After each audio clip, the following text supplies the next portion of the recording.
하나님께서 우리에게 주시는 말씀은 구약성경 학개 2장 말씀입니다. 오늘 하루도 하나님의 임재를 가득 경험하며 살아가시는 저 여러분들의 복된 삶이 되시기를 축복합니다. 신앙생활을 하면서 삶의 우선순위를 세우는 것은 참으로 중요합니다. 무엇을 삶의 우선순위로 세워서 그것을 중심으로 살아가느냐, 그것에 의해서 사람의 인생이 결정되기 때문입니다.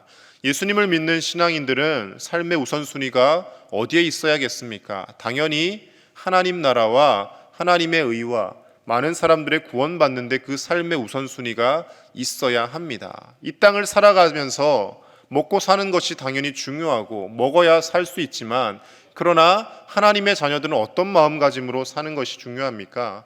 하나님께서 이 땅에 보내셨으니 하나님께서 살려두시고 하나님께서 먹고 사는 문제도 책임지신다는 믿음으로 살아가는 것, 그것이 바른 하나님의 자녀들의 신앙 가치관인 줄로 믿습니다. 그래서 삶의 우선순위를 어디에 두느냐에 따라서 똑같이 예수님을 믿고 살아가지만 어떤 사람은 하나님이 기뻐하시는 칭찬받는 신앙인으로 살아가는가 하면, 어떤 사람은 늘 하나님께로부터 책망만 듣고 하나님의 심판을 두려워하며 살아가는 사람이 있더라는 것입니다. 70년의 바벨론 포로 생활을 마치고 하나님의 은혜로 다시금 귀환하게 된 유대인들, 그들에게도 삶의 우선순위를 세우는 것은 무엇보다 중요하였습니다. 그런데 고향에 돌아와서 그들이 하였던 것은요, 하나님 중심으로 살기보다는 자신들의 먹고 사는 것을 먼저 챙겼고, 그것에 너무 바쁜 나머지 하나님을 전혀 생각하지 않은 삶을 살았다라는 것이죠. 그래서 학개 1장 말씀에서 하나님께서 어제 본문 말씀을 통하여 이스라엘 백성들에게, 유대인들에게 말씀하시는 겁니다. 먹고 사는 것에만 매여 있지 말고 하나님의 은혜를 잊어버리지 말아라. 너희들이 왜 멸망하였고 왜 바벨론에서 70년이라는 그 긴 세월을 포로 생활을 하였는지를 다시금 돌아보라는 것입니다. 이렇게 먹고 사는 문제에만 매여 있으면 또다시 우상숭배에 빠지게 되고, 내가 많은 돈을 벌 수만 있으면 세상에서 어떠한 것이라도 타협하겠다라는 마음가짐으로 살아갈 뿐이라고 경고하시며 성전 건축을 독려하십니다. 그래서 이 학개 말씀은 성전을 건축함에 있어서, 또 성전을 건축하는 교회에서 많이 이제 설교를 하기도 하는데요, 단순히 눈에 보이는 외형적인 성전 건축보다는 삶의 우선순위와 우리의 삶의 중심을 어디에 두고 살아가야 할지를 말씀해주는 예언서의 말씀입니다. 하나님 중심으로 살도록 격려하는 것이고요, 그 하나님 중심으로 사는 삶의 일환으로 성전을 힘을 모아 건축하는 것이 학개 말씀에 나와 있더라는 것이죠. 그렇게 삶의 우선순위를 바로 세우고 거룩한 일을 시작하지만, 그러나 이내 또 어려움에 부딪히게 됩니다. 항상 거룩한 일을 뜻을 품고 시작을 하려고 하면 방해하는 세력들이 많이 있습니다. 가장 큰 세력, 방해하는 세력은 바로 나 자신입니다. 옛날에는 성전이 이렇지 않았는데, 우리가 솔로몬 성전을 기억하고 있는데 이렇게 건축하는 것이 무슨 의미가 있을까? 이런 초라하고 작은 성전이 과연 하나님의 영광을 나타낼 수나 있을까라며 이스라엘 백성들이 스스로 생각을 하였고요, 그로 인해서 투덜투덜 불평을 하는 사람들도 있었고, 심지어 성전 건축을 방해하는 세력들까지 생겨나더라는 것이죠. 그래서 하나님께서 이 학개 선지자를 통하여 총 4차례 말씀을 하십니다. 그 하나님의 말씀을 4번 받아서 학개 선지자가 설교를 하는데요, 오늘 말씀을 통하여서 우리가 바른 신앙생활의 가치관을 어떻게 해야 세워나갈 수 있을지 말씀을 통해 찾아보도록 하겠습니다. 먼저 첫 번째로는 우리는 늘 눈에 보이는 외형보다 하나님의 임재를 소중하게 생각해야 합니다. 오늘 3절 말씀을 제가 읽겠습니다. 너희 가운데 남아있는 자 중에서 이 성전의 이전 영광을 본 자가 누구냐? 이제 이것이 너희에게 어떻게 보이느냐? 이것이 너희 눈에 보잘것없지 아니하냐? 하나님이 말씀하시는데요, 너희 중에 지금 새로 지어지는 성전을 보고 보잘것없다고 투덜투덜하는 사람들이 많이 있다라고 말씀을 하시는 겁니다. 70년의 포로 생활을 했기 때문에 오래 포로 생활을 했거나 또 오래 살아있던 사람들은 이전의 솔로몬 성전을 직접 눈으로 본 사람들이 분명히 있었을 것입니다. 그리고 자녀 손들에게도 이야기하지 않았겠습니까? 다윗 때부터 준비하여서 솔로몬 왕이 지은 그 아름다운 휘황찬란했던 성전, 하나님의 영광이 가득했던 성전이다. 이야기를 해주지 않았겠습니까? 그런데 지금 포로 생활을 마치고 다시 예루살렘으로 돌아와서 지어지는 이 성전은 그에 비하면 너무나 초라하고 보잘것없다라고 여겨졌다는 것이죠. 당연히 전쟁에 의해서 모든 사람들이 수탈을 당하고 땅이 폐허가 되었는데 솔로몬 때만큼 풍부한 물자가 있지 않습니다. 그렇게 성전을 지을 형편이 되지 않습니다. 그러니 거룩한 뜻을 품고 새로 성전 건축을 시작하기는 했지만 옛날만 못한 성전이 지어짐으로 인하여 사람들의 마음이 힘이 들고 이렇게 짓는 것이 무슨 의미가 있을까라는 생각들을 하게 되었다라는 것이죠. 그런 사람들에게 하나님께서 이렇게 말씀하십니다. 우리 4절과 5절 말씀 같이 읽겠습니다. 시작. 그러나 여호와가 이르노라. 스룹바벨아 스스로 굳세게 할지어다. 여호사닥의 아들 대제사장 여호수아야 스스로 굳세게 할지어다. 여호와의 말이니라. 이 땅 모든 백성아 스스로 굳세게 하여 일할지어다. 내가 너희와 함께 하노라. 만군의 여호와의 말이니라. 너희가 애굽에서 나올 때에 내가 너희와 언약한 말과 나의 영이 계속하여 너희 가운데 머물러 있나니 너희는 두려워하지 말지어다. 아멘. 초라한 성전 외형의 모습을 보며 실망했던 사람들에게 하나님 뭐라고 말씀하십니까? 굳세어라, 굳세어라. 힘을 내어서 이 건축을 끝까지 완성하여라. 무엇보다 중요한 것은 애굽 땅에서 너희들을 이끌어낸 그 여호와 하나님께서 지금도 너희와 함께하고 계신다라고 말씀하고 있는 것입니다. 성전의 외형적인 모습이 휘황찬란한 것이 중요한 것이 아니라 하나님이 그 성전에 함께 하시느냐 하시지 않느냐, 하나님이 그 전에 임재하시느냐 임재하시지 않느냐, 그것이 중요하다는 것을 다시금 깨달으라는 것입니다. 하나님께서 말씀하십니다. 내가 너희들에게 솔로몬 때와 같이 그런 빛이 나는 성전을 지으라고 한 것 아니지 않느냐. 산에서 나무를 해다가 그것으로 성전을 지으라고 분명히 하나님 말씀하십니다.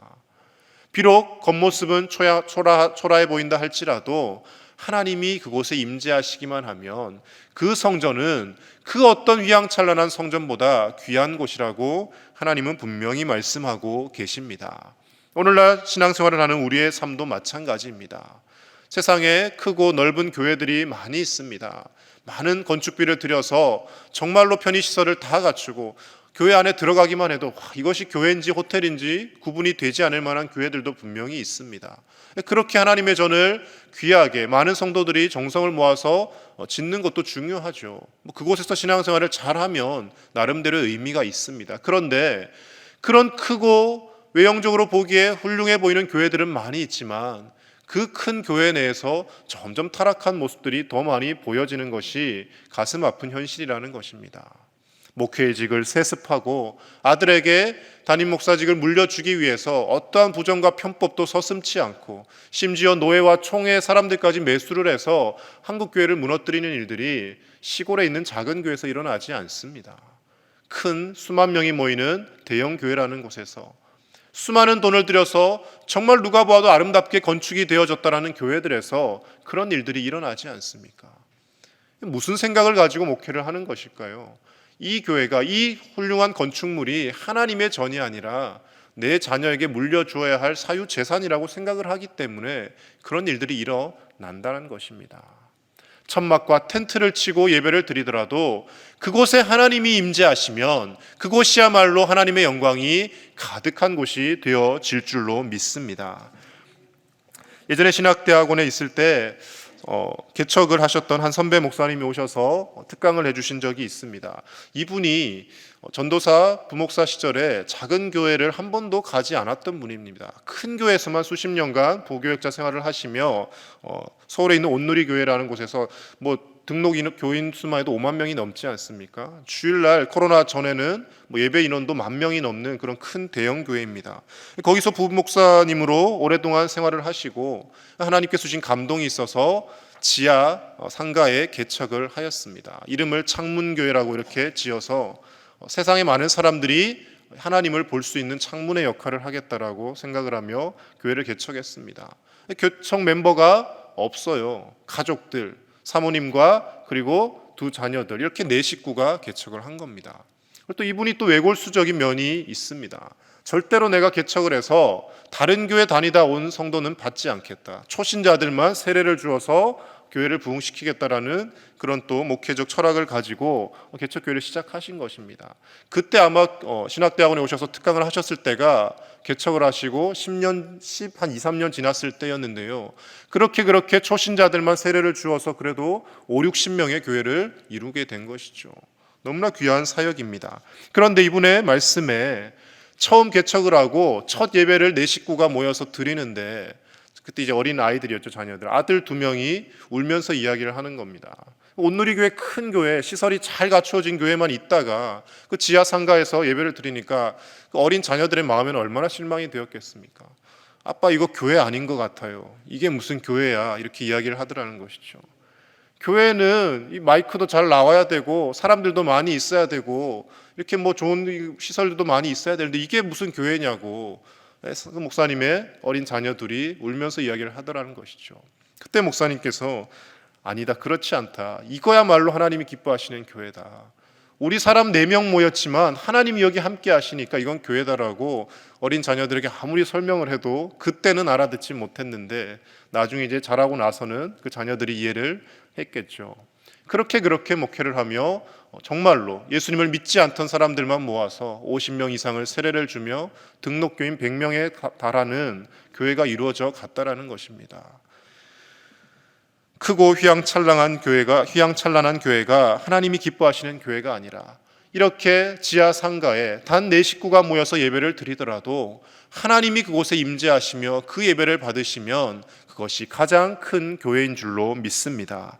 우리 한 사람 한 사람의 삶도 마찬가지입니다. 눈에 보이는 교회뿐만 아니라 사도 바울을 통하여 하나님은 우리 한 사람 한 사람이 하나님의 거룩한 성전이고 교회라고 말씀을 하십니다. 우리 한 사람 한 사람 가운데 하나님이 함께 하신다면 남들이 아무리 나를 무시하고 나를 비난한다 할지라도 나는 하나님의 몸된 성전이 되는 것이고 하나님께서 기뻐 받으시는 하나님의 자녀인 줄로 믿습니다. 우리 광양제일교회도 마찬가지입니다. 하나님의 은혜로 수많은 믿음의 선배들의 피와 땀과 눈물과 헌금으로 인하여서 이제 좋은 성전이 건축되어서 이렇게 우리가 예배를 드리고 있습니다.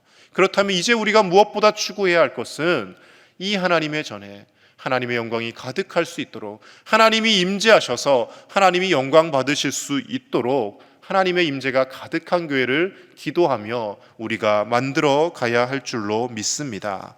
하나님께서는 은과 금과 재물이 없어서 우리에게 헌금을 받으려 하시는 분이 아니십니다. 천지 만물을 창조하시고 모든 것을 다스리시는 분이 우리 하나님이시라는 겁니다. 하나님이 우리에게 원하시는 것은요, 하나님과 함께 겸손하게 신앙생활하며 하나님의 영광을 추구하며 하나님의 임재를 기뻐하는 성도들을 부르고 계십니다. 그래서 8절 9절 말씀에 이렇게 말씀합니다. 우리 8절과 9절 같이 읽겠습니다. 시작.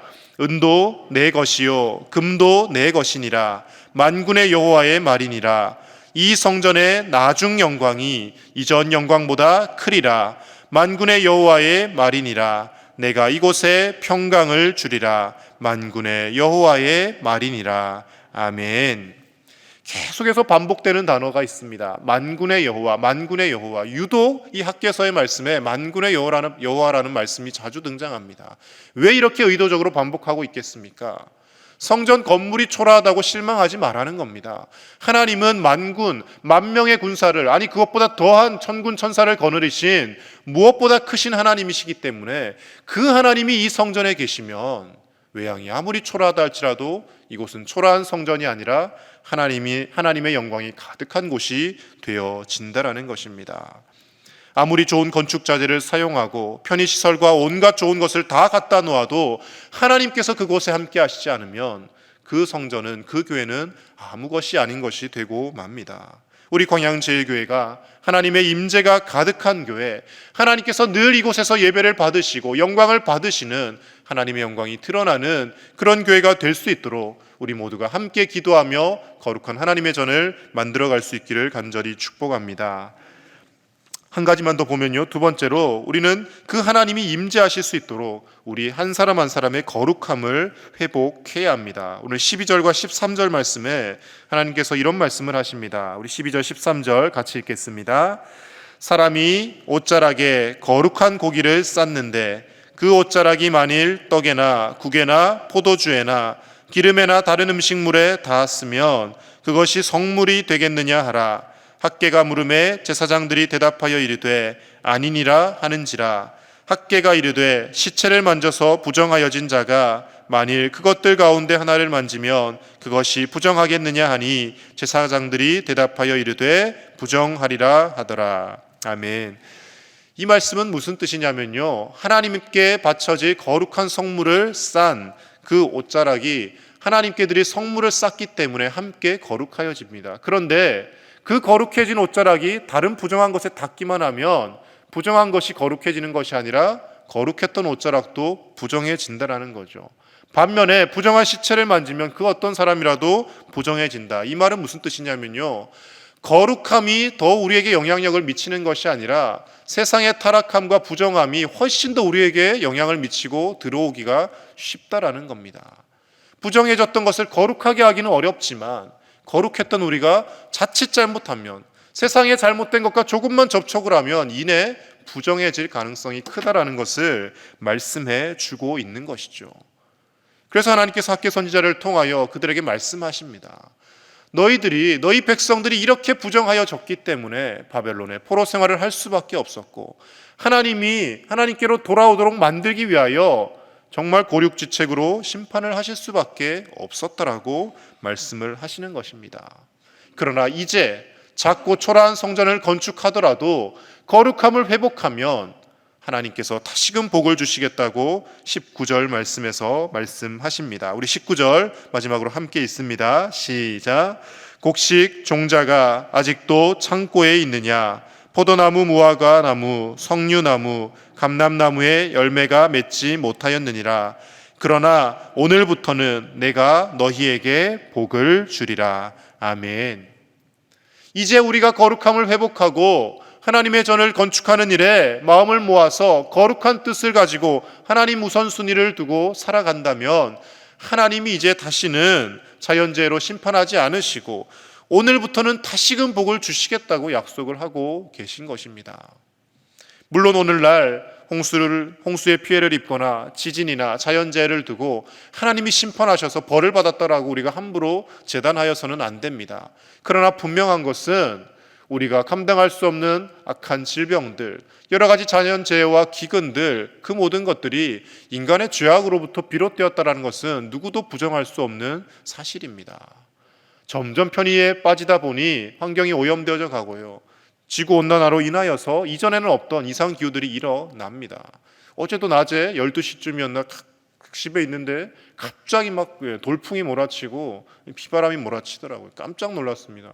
태풍이 왔을 때도 그렇게 심한 바람을 보지를 못했는데 한 10분가량 막 다 날아가고 비바람이 몰아치더라고요. 보면서 번뜩 들었던 생각은 인간이 아무리 위대하다고 한들 하나님이 저렇게 한 번만 자연재해로 휩쓸어 가시면 아무 소용이 없겠구나. 하나님이 살아계시다라는 것을 그 비바람 속에서, 폭풍 속에서도 느낄 수가 있었습니다. 우리가 거룩함을 회복하면 하나님께서 우리에게 다시금 복을 주시겠다고 분명히 약속하고 계십니다. 지금의 이 코로나의 상황이 힘들고 어렵지만 하나님 앞에 우리 한 사람 한 사람이 회개하며, 하나님, 다른 사람을 탓할 것이 아니라 내가 하나님 앞에 죄인이었습니다. 내가 예수님을 믿으면서도 하나님 말씀대로 살기보다는 세상의 돈과 명예와 물질에 취해서 살았습니다. 하나님 앞에 기도하는 것이 거룩한 하나님의 나라를 위한 기도가 아니라 늘 내 먹고 사는 것만 놓고 기도하였습니다. 우리가 하나님 앞에 깨우치고 다시금 거룩함을 회복한다면 하나님께서 이 땅을 회복시키시고 우리의 그 거룩함을 통하여 우리 주변의 수많은 사람들까지도 하나님의 복의 은혜의 혜택을 누리게 하실 줄로 믿습니다. 우리 광양제일교회가 우리 사랑하는 성도들 한 사람 한 사람이 하나님 앞에 거룩함을 회복하고 하나님의 임재가 가득한 귀한 교회를 만들어가며 우리를 통하여 이 광양읍에, 우리 전라남도 땅에, 이 대한민국의 온 세계에 하나님의 은혜가 흘러가게 하는 복의 통로의 역할을 감당하시는 저 여러분 되시기를 간절히 축복합니다. 함께 기도하겠습니다. 이 시간 함께 기도하실 때 우리가 외형보다는 하나님의 임재를 추구하며 갈망하는 교회가 되게 하여 주시옵소서. 우리 한 사람 한 사람의 삶 가운데 하나님이 임재하실 수 있도록 우리가 거룩하여지게 하여 주시옵소서. 세상 물질 가치관에 찌든 우리의 잘못된 사고방식과 가치관을 내려놓고 하나님 중심으로 살아가게 하여 주시옵소서. 하나님이 천지 만물을 지으시고 우리를 먹이시고 입히시는 분이심을 잊지 않게 하여 주시옵소서. 함께 기도하시고요, 계속 이제 진행되고 있는 대신방을 위해서 기도해 주시고, 우리 입시와 취업을 앞두고 있는 수험생 자녀들을 위해서, 그리고 병석에서 고통받는 우리 환우들을 위해서 이 시간 함께 기도하겠습니다. 하나님 아버지, 감사합니다. 오늘도 이 귀한 새벽 우리를 하나님 앞에 불러주시고 하나님의 영광이 가득한 주의 전에서 말씀을 함께 나누며 기도하게 하심을 감사를 드립니다. 하나님 아버지, 우리 광양제일교회 이 전이 하나님의 임재와 영광이 가득한 교회가 되게 하여 주시옵소서. 우리 한 사람 한 사람이 주님 앞에서 거룩함을 입게 하여 주셔서 하나님이 이곳에서 함께 하시고 하나님의 영광을 우리가 날마다 맛보며 누리며 살아가는 거룩한 하나님의 전이 되어지게 하여 주시옵소서. 잘못된 사고방식과 가치관을 버리게 하시고 하나님 중심으로 살아가기를 원합니다. 하나님이 주신 물질과 시간과 건강을 하나님의 영광을 위하여 사용하게 하여 주시고 하나님께 뜻에 합당하게 살아가는 우리의 삶이 되게 하여 주시옵소서. 하나님, 한국교회를 불쌍히 여겨주셔서 여러가지 잘못된 가치관으로, 잘못된 믿음과 신념으로 아버지 하나님의 영광을 가리는 일들이 일어나고 있사온데 깨어나게 하여 주시옵소서. 말씀 앞에 다 겸손히 회개하게 하시고 하나님의 말씀에 순종하는 한국교회가 되어지게 하여 주시옵소서. 하나님 아버지, 대신방 가운데 하나님 함께 하여 주셔서 신방을 받는 가정마다 하나님의 말씀으로 인하여 세임을 얻게 하시고 코로나의 어려운 시기 가운데서도 주님 바라보며 살아갈 수 있는 귀한 믿음이 생겨나게 하여 주시옵소서. 사랑하는 우리 자녀 손들 앞날을 아버지 하나님께서 인도하시고 하나님 모든 입시와 취업의 관문들 주님의 은혜 가운데 잘 넘어가게 하시고 무엇보다 하나님이 다스리시는 인생들 되어지게 하여 주시옵소서. 병석에서 고통받는 환우들을 일으켜 주시고 하나님 그 어떠한 질병도 하나님 만지시면 나을 줄로 믿사오니 우리 주님 고치시고 새롭게 하여 주시옵소서. 하나님 앞에 기도하는 가운데 날마다 새로움을 입게 하시고 날마다 우리를 치유하시며 새롭게 회복시키시는 하나님의 놀라운 은혜를 경험하는 이 귀한 주의 전이 되어질 수 있도록 역사하여 주시옵소서. 하나님께서 다스리시고 친히 임재하여 주시옵소서. 하나님 아버지, 사랑하는 우리 광양제일교회 가운데 임재하여 주시고 우리의 예배를 받으시고 우리의 기도를 들어 응답하여 주시니 감사합니다. 하나님 아버지, 하나님께서 영원토록 이곳에 임재하실 수 있도록 우리 한 사람 한 사람이 거룩함을 회복하게 하시고 하나님의 뜻을 행하며 살게 하여 주시고 하나님이 복 주시는 인생으로 되어지도록 주님 우리를 변화시켜 주시옵소서. 하나님, 한국교회를 불쌍히 여겨주시고 목회의 세습과 돈의 타락한 온갖 잘못된 모습들이 보여지는 가운데 있습니다. 하나님 앞에 회개하게 하시고 하나님의 뜻을 이루어가게 하시고 정말 예수 그리스도께서 교회의 머리 되시며 하나님이 주인 되시는 교회를 만들어가게 하여 주시옵소서.